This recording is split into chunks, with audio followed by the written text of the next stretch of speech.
혹시 이런 적 있으세요?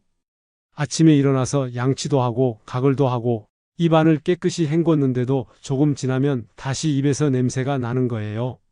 아니, 이렇게까지 하는데 왜 냄새가 나지? 이렇게 답답했던 적 있으시죠? 저는 천안에서 치과를 운영하면서 20년째 이런 고민을 들어왔습니다. 제 이름은 이상호, 올해 58입니다. 매일 오시는 환자분들 중에 정말 많은 분들이 똑같은 말씀을 하세요. 원장님, 하루 3번씩 양치하는데 냉새가 안 사라져요. 가글도 하고 혀도 닦는데 왜 계속 나는 걸까요? 그럴 때마다 제가 꼭 드리는 말이 있습니다. 그건 칫솔이 문제가 아니에요. 냄새는 혀랑 침 문제입니다. 알고 보니 원인이 따로 있었습니다. 칫솔이 문제가 아니었어요. 냄새가 나는 진짜 이유는 혀하고 침 때문입니다. 오늘은 제가 환자분들께 알려드려서 실제로 효과 본 방법을 여러분께도 그대로 전해드리려고 합니다. 여러분께서 혹시 입냄새 때문에 사람들 앞에서 움츠러든 적 있으신가요? 손주 안아줄 때 혹시 냄새 날까 걱정되신 적은요? 모임에 나가서 사람들이 나한테서 살짝 멀어지는 것 같다는 느낌 받으신 적 있으시죠? 그런 고민 오늘로 끝내실 수 있습니다. 본격적으로 들어가기 전에 영상이 도움되신다면 좋아요 한번 눌러주시고요. 건강정보 계속 받아보시려면 구독도 함께 부탁드립니다. 혹시 여러분만의 입냄새 관리 비법 있으시면 댓글로도 나누어주세요.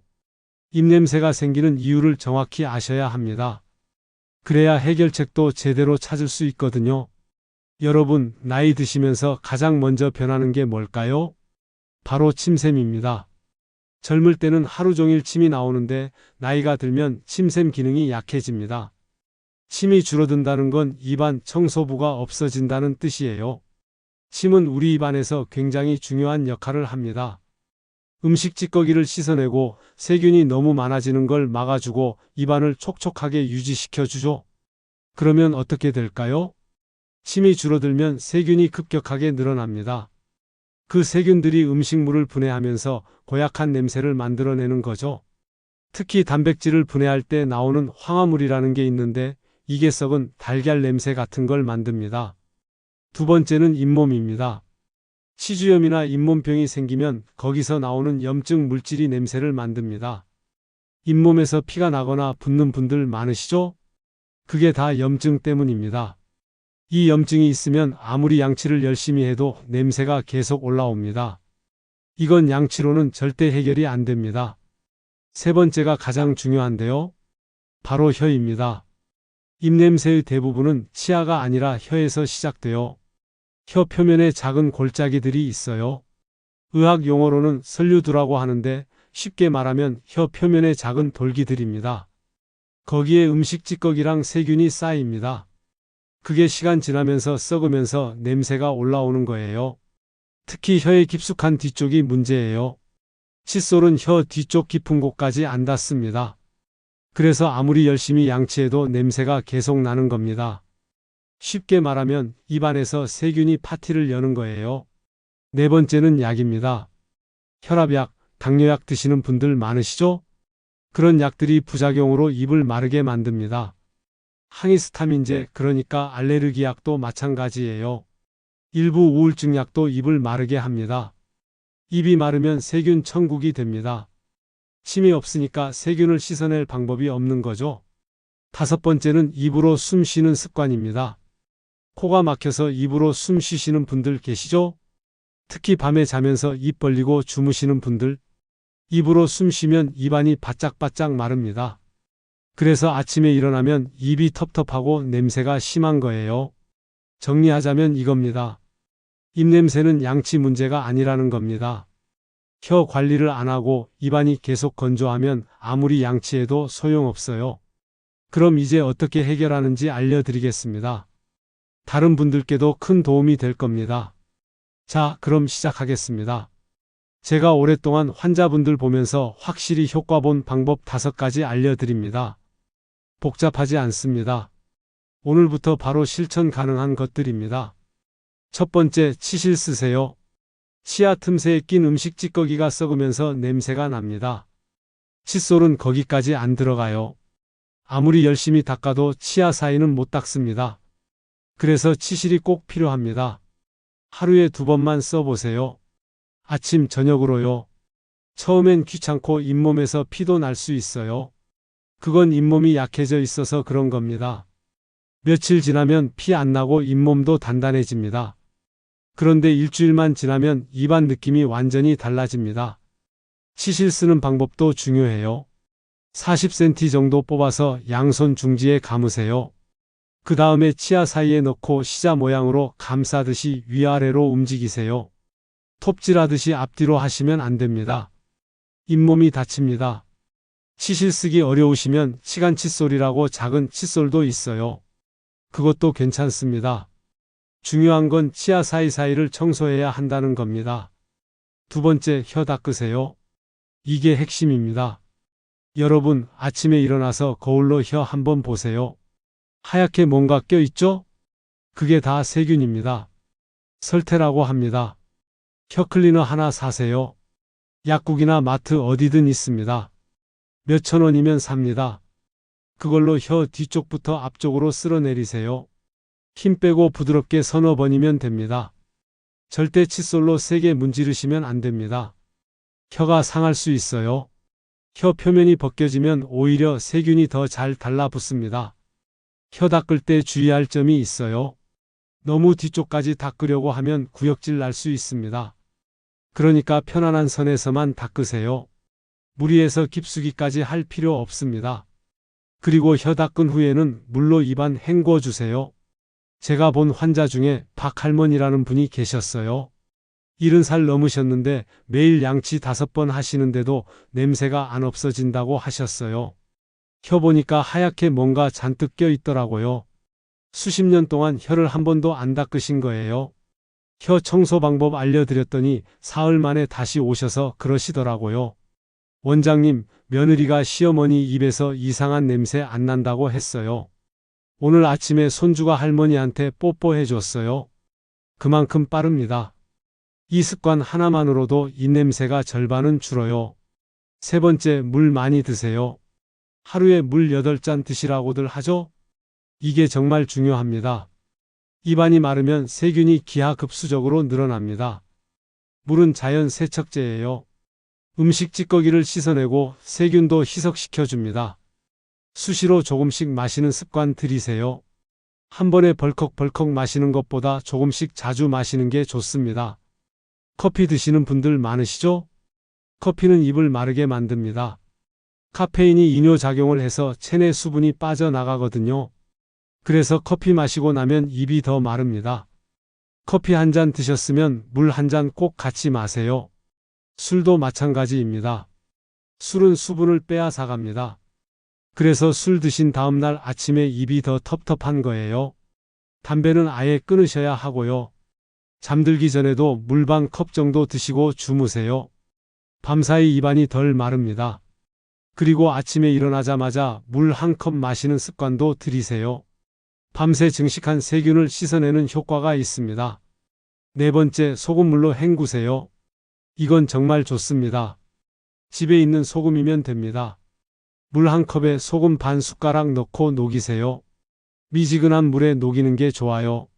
너무 뜨겁거나 차가우면 입안이 자극받을 수 있습니다. 이걸로 하루 2번 아침하고 자기 전에 입안 헹구세요. 그냥 뱉지 마시고요. 고개 뒤로 젖혀서 목 뒤까지 닿게 하세요. 아 소리 내면서 30초 정도 하시면 됩니다. 입 앞쪽만 헹구시면 소용없어요. 목 뒤쪽, 편도 주변까지 닿아야 효과가 있습니다. 소금이 세균을 억제하고 잇몸 염증도 가라앉혀 줍니다. 소금의 삼투압 작용이라는 게 있어요. 쉽게 말하면 소금이 세균의 수분을 빼앗아서 활동을 못하게 만드는 겁니다. 그래서 염증도 가라앉고 냄새도 줄어듭니다. 단, 너무 짜게 하시면 입안 점막이 다칠 수 있으니 적당히 하세요. 그리고 꼭 뱉어내세요. 삼키면 안 됩니다. 소금 섭취량이 늘어나면 혈압에 안 좋을 수 있어요. 고혈압 있으신 분들은 너무 자주는 하지 마세요. 하루 2번이면 충분합니다. 5번째, 발효식품 드세요. 김치, 된장, 요거트 같은 거요. 이런 음식에 들어있는 유산균이 입안 환경을 바꿔줍니다. 나쁜 세균은 줄이고 좋은 세균은 늘려주는 거죠. 입안에도 장처럼 세균 생태계가 있습니다. 좋은 세균과 나쁜 세균이 균형을 이루고 있어야 해요. 그런데 나쁜 세균이 많아지면 냄새가 나는 겁니다. 유산균이 좋은 세균을 늘려줘서 균형을 맞춰줍니다. 특히 무가당 요거트가 좋습니다. 설탕 들어간 건 오히려 안 좋아요. 설탕은 세균의 먹이가 되거든요. 아침 식사 후에 요거트 한 통씩 드세요. 김치나 된장찌개도 좋습니다. 요즘은 입안 전용 유산균 제품도 나왔더라고요. 입에서 녹여 먹는 타입으로 나온 제품들이 있어요. 그것도 도움됩니다. 하루에 한 번 식후에 먹으면 입안이 더 상쾌하고 냄새도 줄어요. 이 5가지 전부 한꺼번에 하실 필요 없습니다. 오늘은 혀 닦기만, 내일은 물 많이 마시기만, 이렇게 하나씩 습관으로 만드세요. 한 달만 해보면 확실히 느끼실 겁니다. 내 입이 훨씬 상쾌한데? 이런 느낌이 분명히 옵니다. 이제 입냄새를 오히려 악화시키는 것들 알려드리려 많은 분들이 모르고 계십니다. 좋다고 생각하고 하는 행동들이 실제로는 냄새를 더 심하게 만듭니다. 첫째, 커피입니다. 커피 좋아하시는 분들 많으시죠? 저도 좋아합니다. 그런데 커피는 카페인 때문에 침이 줄어듭니다. 입이 마르면 세균이 늘어나요. 그래서 커피 마시고 나면 냄새가 더 나는 겁니다. 커피 자체 향도 입안에 남아서 음식 냄새랑 섞이면 더 불쾌해집니다. 해결 방법은 간단합니다. 커피 한 잔 마셨으면 물 한 잔 같이 마세요. 입안 헹구는 느낌으로요. 이것만 해도 많이 달라집니다. 둘째, 가글액입니다. 구강청결제 많이 쓰시죠? 시원하고 깔끔한 느낌 나니까요. 그런데 알코올 들어간 제품은 입을 건조하게 만듭니다. 일시적으로는 시원한데 시간 지나면 오히려 냄새가 더 심해져요. 너무 자주 쓰면 입안 점막도 상합니다. 입안 살갗이 벗겨지면 세균이 더 쉽게 달라붙어요. 하루에 한두 번이면 충분합니다. 그리고 가글 후에 물로 또 헹구지 마세요. 가글 성분이 입안에 남아서 세균 억제를 계속 해줍니다. 알코올 없는 제품으로 바꾸는 것도 좋은 방법입니다. 요즘 무알코올 가글액 많이 나왔어요. 그걸로 바꿔보세요. 셋째, 약 부작용입니다. 고혈압약, 알레르기약, 우울증약 드시는 분들, 이런 약들 중에 입 마르게 만드는 게 많습니다. 약을 바꿀 수는 없으니까 물을 더 자주 마시는 수밖에 없어요. 약 먹고 나서 특히 입이 마른다 싶으면 물을 더 챙겨 드세요. 넷째, 담배입니다. 이건 말할 것도 없죠? 담배는 입냄새의 주범입니다. 니코틴이 잇몸 혈관을 망가뜨리고 입을 바짝 마르게 만듭니다. 연기 냄새가 목이랑 입안에 스며들어서 양치에도 안 빠집니다. 담배 끊으시면 냄새 절반은 없어집니다. 정리하면 이겁니다. 입을 마르게 만드는 것들을 최대한 피하세요. 입안이 촉촉해야 냄새가 안 납니다. 이제 이 방법들을 하루 일과 속에 넣어 보겠습니다. 그렇게 어렵지 않습니다. 아침에 일어나면 제일 먼저 물 한 컵 드세요. 밤사이 입안에 세균이 엄청 늘어났거든요.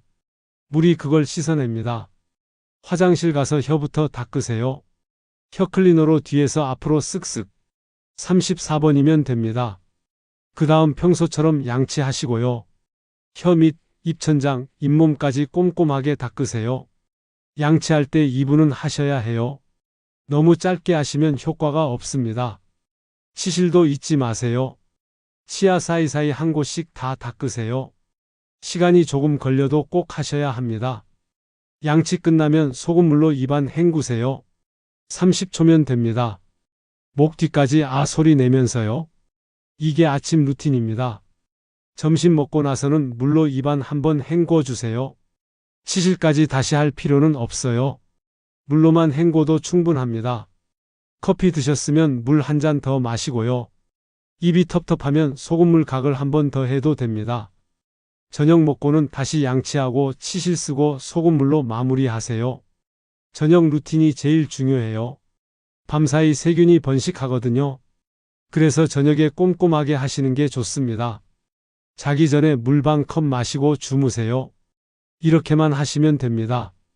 처음 며칠은 좀 번거로울 수 있어요. 그런데 일주일만 지나면 자동으로 몸이 움직입니다.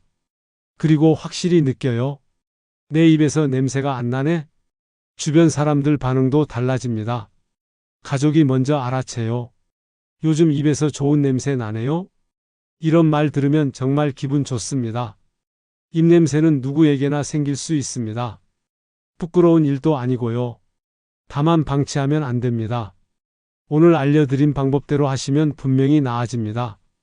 혀 청소하고 물 많이 마시고 소금물로 헹구고 이 세 가지만 기억하세요. 약 먹는 것도 아니고 병원 갈 필요도 없습니다. 집에서 오늘부터 바로 시작하시면 됩니다. 작년 여름에 오신 분이 생각나네요. 원장님, 손주가 저한테 안 와요. 냄새 난다고 피해요. 그렇게 속상해 하시더라고요. 67 되신 할아버지셨는데 눈시울이 붉어지시더라고요. 한 달 후에 다시 오셨는데 표정이 완전히 달라지셨어요. 원장님, 손주가 이제 제 무릎에 앉아서 책 읽어달라고 해요. 어제는 할아버지 뽀뽀해 줬어요. 그러시면서 눈가가 촉촉해지시더라고요. 그분이 말씀하시길 원장님 덕분에 손주랑 다시 가까워졌어요 하시더라고요. 여러분도 그렇게 되실 수 있습니다. 입냄새 때문에 사람들 피하지 마시고요. 자신있게 웃으시고 손주도 마음껏 안아주세요. 해결 방법은 어렵지 않습니다. 습관만 바꾸시면 됩니다.